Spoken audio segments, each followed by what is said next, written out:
3 বছর পর। Hey devil, time to say you goodbye, will see you in hell. Alarm বেজে উঠলো আর সাথে সাথে আমি লাফ দিয়ে ঘুম থেকে উঠে পড়লাম। তার মানে এতক্ষণ স্বপ্ন দেখছিলাম। উঠে ফ্রেশ হয়ে নিলাম। ফোন হাতে নিতেই কাউসারের কল এলো। আপনারা ভাবছেন কাউসারকে আর আমি বেঁচে কিভাবে আছি, গল্পের সাথে থাকুন, সব জানতে পারবেন। ফোনটা রিসিভ করলাম। কাউসার বলল it's time to come back. আমি বললাম হোয়ার। কাউসার বলল ঢাকা।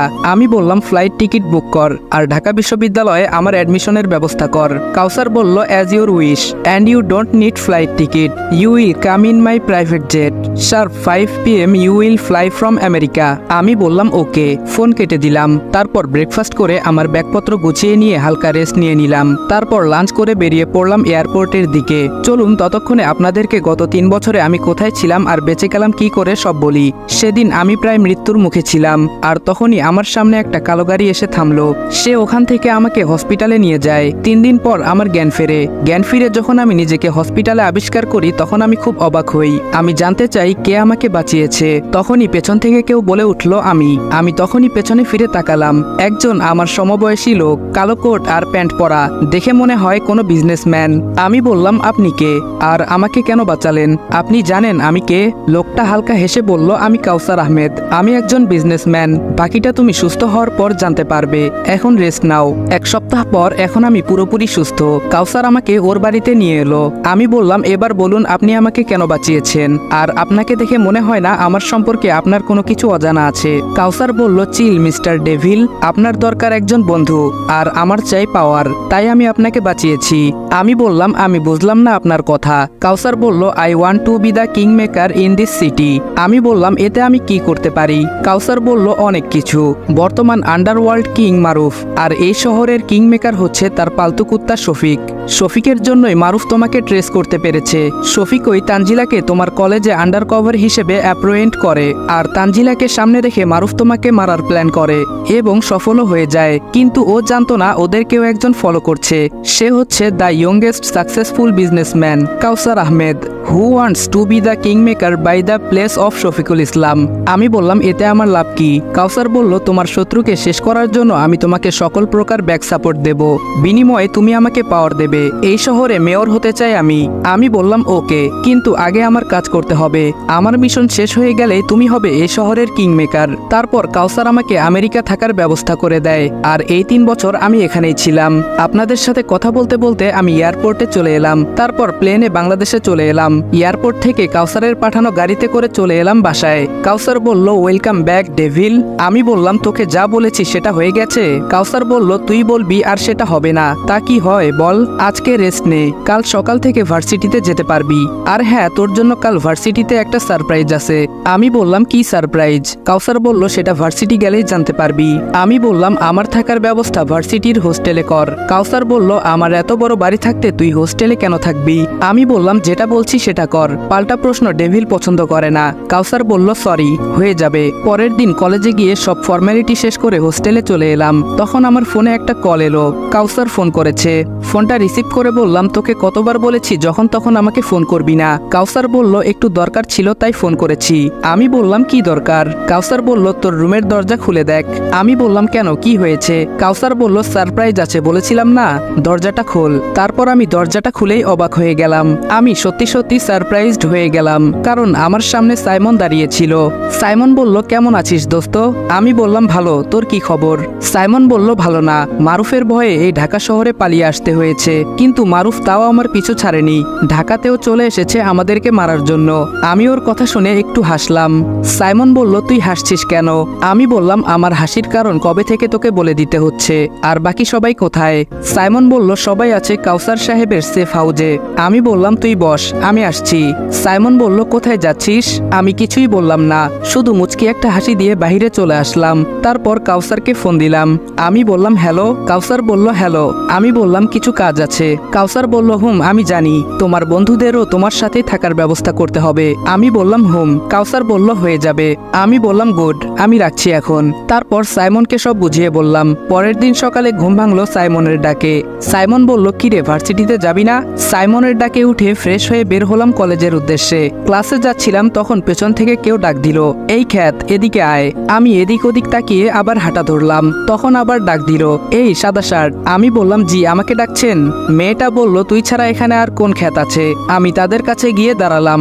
মেয়েটা বলল, এই তোর নাম কি? আমি বললাম জি, আমার নাম মোহাম্মদ আব্দুল্লাহ। আপনার? মেয়েটা বলল, ওই এটা কি ফেসবুক পাইছোস যে পাল্টা প্রশ্ন করিস?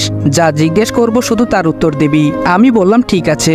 মেয়েটা বলল, কোন ইয়ার? আমি বললাম অনার্স প্রথম। মেয়েটা বলল, বাড়ি কোথায়? আমি বললাম বাড়ি নেই, হোস্টেলে থাকি। মেয়েটা বলল, এখন থেকে যখন কলেজে আসবি বা যাবি আমাকে দেখলেই সালাম দিবি, আর আমরা যখন যা বলবো তাই করবি। আমি বললাম ঠিক আছে। তারপর ওখান থেকে চলে এলাম। ক্লাসে এসে সবার পেছনের বেঞ্চে গিয়ে বসলাম। পেছন থেকে কেউ একজন বলল, ভাই আপনি এখানে? পিছনে তাকাতেই দেখলাম মিরাজ আমার সামনে দাঁড়িয়ে আছে।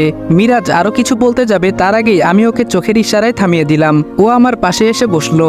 মিরাজ বলল, এতক্ষণ যে আপনাকে র্যাগিং করলো আপনি জানেন ওকে? আমি বললাম হুম, ও হচ্ছে ঈশা, কাউসারের বোন, এই ক্লাসেই পড়ে। কিন্তু আমার ওকে নিয়ে ভাবার সময় নেই। আমি যে কাজের জন্য এখানে এসেছি সেটা হয়ে গেলেই চলে যাব। রিনা বলল, দেখ ঈশা, মিরাজ ওই খ্যাতটার সাথে বসে গল্প করছে। ঈশা বলল, তাতে তোর কি?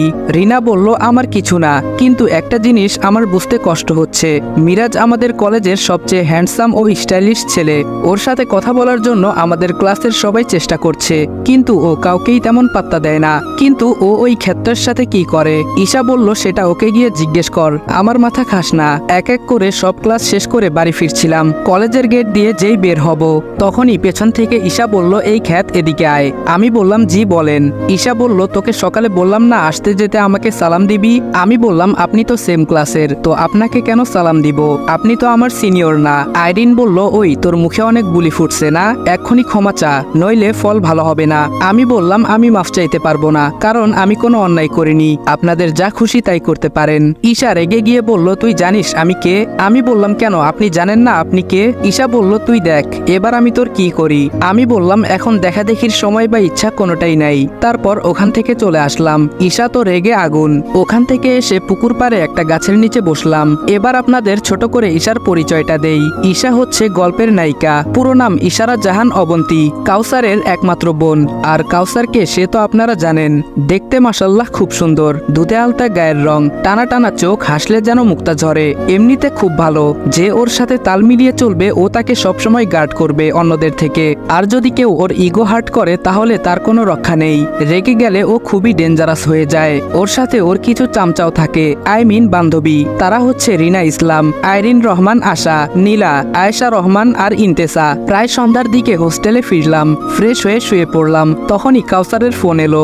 আমি বললাম হ্যালো। কাউসার বলল, ইটস টাইম ফর ডেভিল। আমি বললাম হুম, কোথায়? কাউসার বলল, হেই কুল, লেটস মিট। আমি বললাম, এখন বেরোতে পারবো না। কাউসার বলল, কালকে ভার্সিটি শেষে। আমি বললাম ওকে। তারপর উঠে খাওয়া দাওয়া করে ঘুমিয়ে পড়লাম।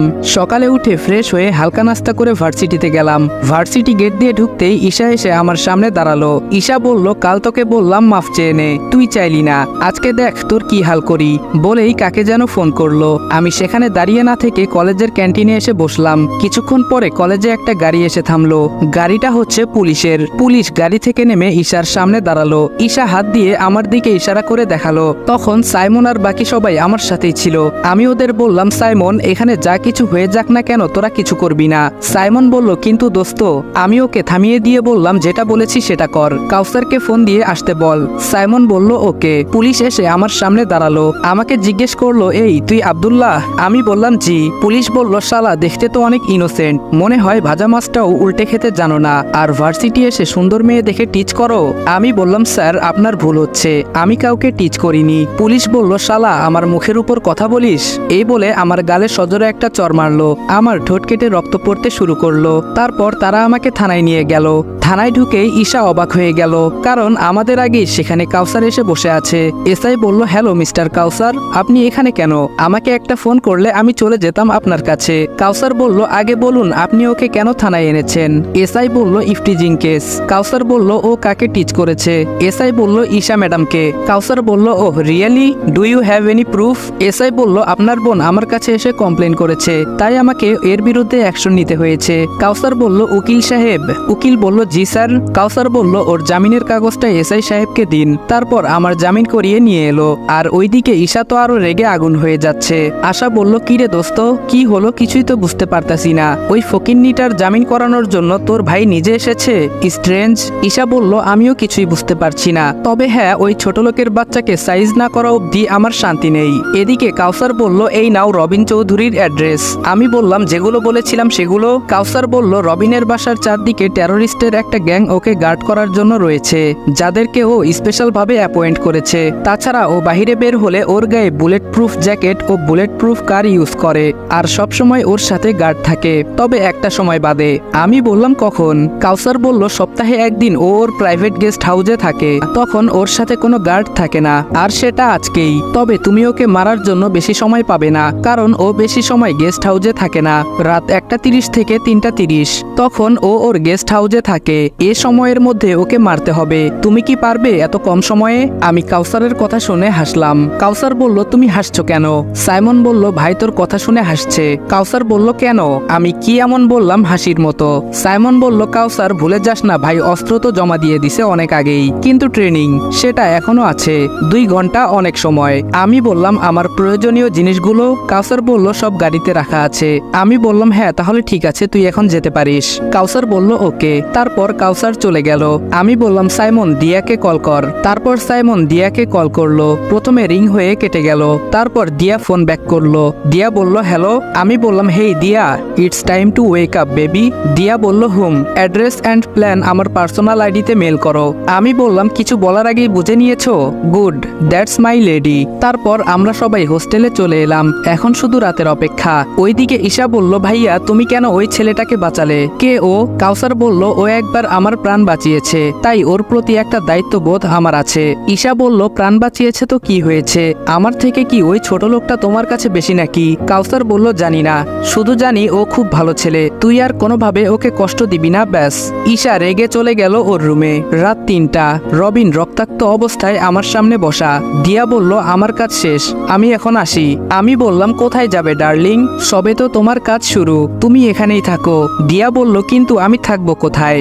সাইমন বলল, তোরা এই বিষয়ে পরে কথা বলিস, আগে এটার খেল খতম কর। ওরে দেইখা আমার খালি শরীর জ্বলতাছে, মন চাইতাছে শালারে ইচ্ছামতো কোপাই। আমি বললাম, তোর যা মন চায় তুই কর, তোর জন্য সব ফ্রি, তুই তো আমার ফ্রেন্ড না, আমার ভাই। তারপর সাইমন রবিনকে মেরে ওর লাশের পাশে একটা ভূতের মাস্ক ফেলে দিল। তারপর আমরা ওখান থেকে চলে আসলাম। দিয়ার থাকার ব্যবস্থা করলাম কাউসারের বাসার ছাদের চিলে কোঠাতে। পরের দিন সকালে মারুফ নিউজ দেখছিল। ব্রেকিং নিউজ, গতকাল রাতে শহরের বিশিষ্ট ব্যবসায়ী রবিন চৌধুরীকে কেউ তার প্রাইভেট গেস্ট হাউসে নৃশংসভাবে কুপিয়ে হত্যা করেছে, কিন্তু অবাক করার বিষয়, খুনি কোনো রকম প্রমাণ রাখেনি, তবে লাশের পাশে একটা ভূতের মাস্ক পাওয়া গেছে, যেটা হয়তো খুনির। পুলিশের মন্তব্য, খুব শীঘ্রই খুনি ধরা পড়বে। আপাতত এইটুকুই, বাকিটা জানতে সাথেই থাকুন। নিউজ দেখে মারুফের মুখে অনিচ্ছায় বেরিয়ে এলো ডেভিল। আর তখনই মারুফের ফোনে কল এলো। মারুফ ফোন রিসিভ করতেই যা শুনতে পেল তা শোনার জন্য মারুফ মোটেও প্রস্তুত ছিল না। মারুফ বলল, হ্যালো। আমি বললাম, কেমন আছিস? মারুফ বলল, কে আপনি? আমি বললাম, এত তাড়াতাড়ি আমাকে কিভাবে ভুলে গেলি? মারুফ বলল, মানে কে আপনি? আমি ওর কথায় হাসলাম। মারুফ তোতলাতে তোতলাতে বলল, ডেভিল। আমি বললাম, yes my dear friend, thinking for the devil and the devil is here. অনেক আরাম করেছিস, এবার একটু গেম খেলা যাক, কি বলিস তুই? মারুফ বলল, গেম? কিসের গেম? আমি বললাম, মৃত্যুর game, do or die, time limits 5 day. আমার শিকার 5 জন, কখন কাকে কিভাবে মারবো না তুই জানিস না আমি।